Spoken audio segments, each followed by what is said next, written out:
अभी आप उस लेवल पे हो नहीं जिस लेवल पे कि आप गेट का क्वेश्चन उठाया और सॉल्व कर दिया, क्योंकि स्टार्टिंग जर्नी है। इंजीनियरिंग मैथमेटिक्स में भी कहीं कहीं लॉजिकल अप्रोच का यूज़ होता है, तो वहाँ पे भी एप्टीट्यूड हेल्प आउट करता है। तो मेरा तो ये सजेशन रहेगा कि आप एप्टीट्यूड को पढ़िए। अगर मौका है कि आप एप्टीट्यूड पढ़ सकते हो शुरुआत में पढ़ लेना, ताकि मेरे को और बाकी के सारे टेक्निकल टीचर्स को न्यूमेरिकल सॉल्व कराने में प्रॉब्लम नहीं आएगी। देखो, जितने भी गेट एस्पिरेंट्स हैं ना, आगे जाके गेट की एग्जाम लिखने वाले हैं, उन सबके लिए एक बहुत इंपॉर्टेंट सी चीज़ मैं लेके आया हूँ। बड़ी मुश्किल से रतन सर पकड़ में आए हैं। एप्टीट्यूड जो है इनका फेवरेट कोर्स है, पढ़ाते हैं, मज़ेदार पढ़ाते हैं। बट सर मैंने ऐसा फील किया है कि स्टूडेंट जब गेट की तैयारी करता है, स्पेशली मतलब मैं कंप्यूटर साइंस के बच्चों से बहुत बात करता हूँ, तो वो उनका प्रेफरेंस होता है टेक्निकल कोर्स पढ़ना है। एप्टी बाद में पढ़ेंगे, देख लेंगे, एप्टी तो खुद से ही सॉल्व हो जाएगा। पर जब क्लास में आते हैं, मैं बोलता हूँ कि देखो ये है, ऐसा ऐसा है, इतना परसेंटेज इंक्रीमेंट हुआ तो ये वैल्यू ये आ जाएगी। अब वो फिर बच्चा पूछता है, सर ये इंक्रीमेंट होके ऐसा कैसे बना? फिर मुझे आता है, यार एप्टीट्यूड पढ़ना चाहिए था, तुमने क्यों नहीं पढ़ा? फिर उस वक्त रियलाइज होता है कि ये उन्होंने नहीं पढ़ा तो उसका नुकसान है, पर मैं कन्विंस नहीं कर पा रहा हूँ। आप कोशिश करिए बच्चों को ये बताने की कि एक्चुअली एप्टीट्यूड का ये इतना इंपॉर्टेंस क्यों है, पहले पढ़ना क्यों जरूरी है। एग्जैक्टली सर, ये तो देखा ही गया कि बच्चे नॉर्मली जो स्पेशली इंजीनियर्स की बात करें तो ये लोग इग्नोर करते हैं एप्टीट्यूड को कि अच्छा बाद में देख लेंगे। सबसे पहली बात तो इसकी वेटेज 15 मार्क्स है, तो ऑब्वियस है कि ये इम्पॉर्टेंट है।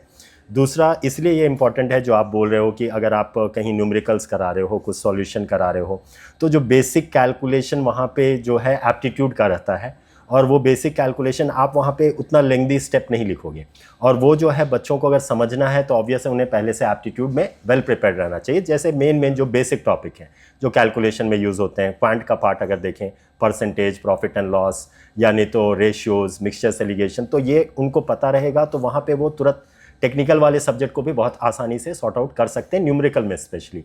इंजीनियरिंग मैथमेटिक्स में भी कहीं कहीं लॉजिकल अप्रोच का यूज़ होता है, तो वहाँ पे भी एप्टीट्यूड हेल्प आउट करता है। तो मेरा तो ये सजेशन रहेगा कि आप एप्टीट्यूड को पढ़िए। नो डाउट अगर आप इग्नोर कर रहे हो तो एक बार पढ़िए, उसके बाद फिर आप टेक्निकल पार्ट या न्यूमेरिकल पार्ट जहाँ पे आप डील कर रहे हो तो आपको समझ में आएगा चेंजेस। बिना एप्टीट्यूड पढ़े हुए आप कैसा कर रहे थे और एप्टीट्यूड पढ़ने के बाद आप कैसा उसमें चेंजेस कर रहे हो। तो अल्टीमेटली सर ये बोल रहे हैं कि सर से पढ़िए। एक बार अगर आप सर से पढ़ लिए, कोर्स से प्यार भी होगा और दूसरे कोर्सेस से भी प्यार होने लगेगा, क्योंकि वहाँ पे क्वेश्चन बनेंगे। आप लोगों से जो छोटी छोटी वो कैलकुलेशन मिस्टेक होती हैं, चीज़ें समझ नहीं आ रही हैं, वो प्रॉब्लम नहीं आएगी। एक और बड़ा इशू है, अभी आप उस लेवल पे हो नहीं जिस लेवल पे कि आप गेट का क्वेश्चन उठाया और सॉल्व कर दिया, क्योंकि स्टार्टिंग जर्नी है, एकदम स्टार्टिंग में। टेक्निकल कोर्स पढ़ेंगे, अंडरस्टैंडिंग बन जाती है टेक्निकल कोर्सेज की, पर उस नॉलेज से प्रॉब्लम कैसे सॉल्व करोगे वो नहीं आएगा अभी, और उसके लिए कम से कम 3 से 4 कोर्स पढ़ने पड़ेंगे। पर अगर आपने शुरुआत में एप्टीट्यूड पढ़ लिया रतन सर से अगर एप्टीट्यूड पढ़ लिया, तो फिर आपको प्रॉब्लम सॉल्विंग ऑटोमेटिकली आने लगेगी कि ये नॉलेज है, इससे क्वेश्चन कैसे अप्रोच करना है, वो एप्टीट्यूड डेफिनेटली सिखाता है। तो अगर मौका है कि आप एप्टीट्यूड पढ़ सकते हो शुरुआत में पढ़ लेना, ताकि मेरे को और बाकी के सारे टेक्निकल टीचर्स को न्यूमेरिकल सॉल्व कराने में प्रॉब्लम नहीं आएगी। यस सर, बिल्कुल एग्जैक्टली सर, बिल्कुल एग्जैक्टली सही सर।